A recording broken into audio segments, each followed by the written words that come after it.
Jamaah azakumullah, kita sudah masuki bagian akhir dari kitab Mulia dengan Manhaj Salaf. Di bab ke-13 kita akan masuki tentang masalah firqah-firqah sesat. Pemikiran-pemikiran menyimpang, akidah-akidah yang batil, yang banyak terjangkiti sebagian kaum muslimin. Bahasan yang pertama di antara firqah-firqah yang menyimpang, aliran-aliran yang menyimpang adalah Khawarij. Khawarij itu asal katanya khoroja, keluar dari ketaatan kepada penguasa kaum muslimin. Maka kalau kita lihat usul pokok-pokok ajaran Khawarij paling tidak ada 3. Pertama, Khawarij keluar dari ketaatan kepada penguasa muslim. Yang kedua, Khawarij itu mudah sekali memvonis kafir. Masalah takfir, mengkafirkan sesama muslim, itu Khawarij terlalu bermudah-mudah.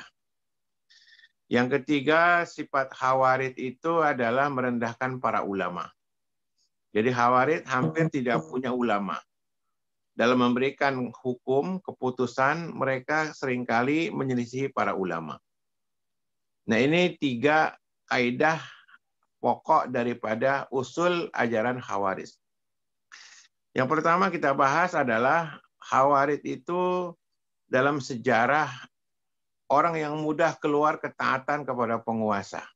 Maka sejarah Khawarij adalah firqah pertama yang menyimpang dalam Islam. Jadi dalam sejarah awal-awal Islam ada 3 kelompok yang menyimpang. Yang muncul. Pertama adalah Khawarij, kedua adalah Syiah lawannya, yang ketiga adalah Qadariyah, kelompok yang tidak percaya kepada takdir. Ini asas daripada Khawarij, menghalalkan segala cara untuk menjatuhkan penguasanya. Maka jemaah sekalian perhatikan baik-baik.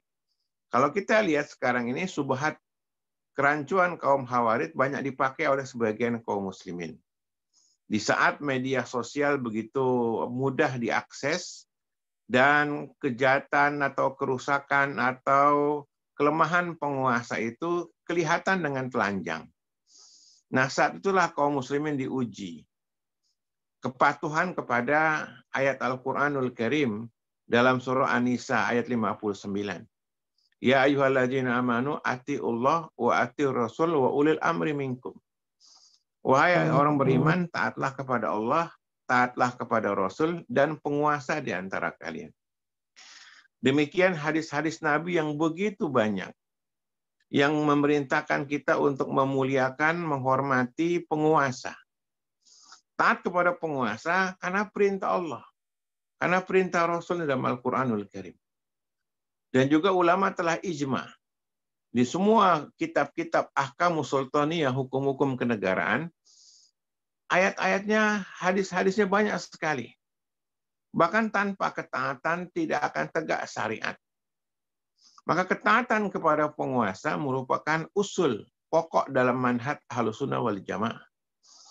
Karena membangun suatu negeri, membangun suatu sistem, perlu ada yang namanya ketaatan, kepatuhan. Dan ini diakui dalam semua cabang ilmu. Dan diakui dalam semua sistem. Bahwa kepatuhan, ketaatan membuat sistem jadi jalan. Demikian bernegara, kalau rakyat taat, patuh, negara akan jalan. Sebaliknya kalau rakyat atau masyarakat itu membangkang, maka bernegara akan hancur. Untuk itulah jamaah sekalian yang bisa menerapkan sistem bernegara dengan baik, dengan benar, adalah sistem Ahlussunnah wal Jamaah. Perhatikan baik-baik, ini bukan menjilat. Menjilat hukumnya haram. Karena banyak juga sekarang ini ada sebagian tokoh-tokoh agama itu menjilat kepada penguasa. Jadi kaki tangan penguasa. Ini juga salah.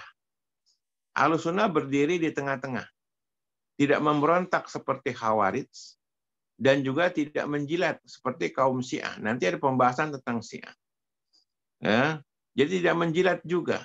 Dia tengah-tengah. Dia taat, tapi ketika penguasa salah, dia menasihati penguasa dengan cara yang benar. 4 mata. Ya, dengan cara yang baik. dengan cara yang santun, karena penguasa tetap manusia.